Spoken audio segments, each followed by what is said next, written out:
ভালোবাসার আরেক নাম থটস অফ বিল্লাল ভাই।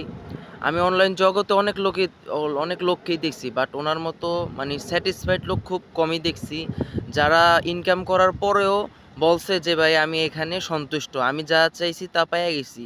কিন্তু এখন থটস অফ বিল্লাল ভাইয়ের একটা পোস্টে আমি দেখছিলাম, উনি বলল যে কোনোদিন যদি থেমে যাই তাহলে মনে করবেন আমি ক্লান্ত।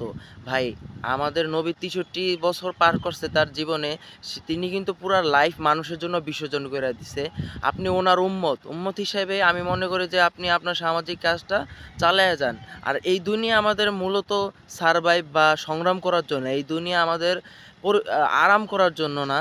তাই আমি আপনার ক্ষুদ্র একজন ভক্ত হয়ে বা অনুসারী হয়ে বলবো যে আপনি আপনি আমার সামাজিক কাজগুলা বা মানুষকে যে সহায়তা করতেছেন, এটা পুরো আপনার লাইফ টাইম করে যাবেন। কারণ আপনি একটা কথা মনে রাখবেন, নিজেকে মানুষের তরে বিসর্জন দেওয়াই এটাতেই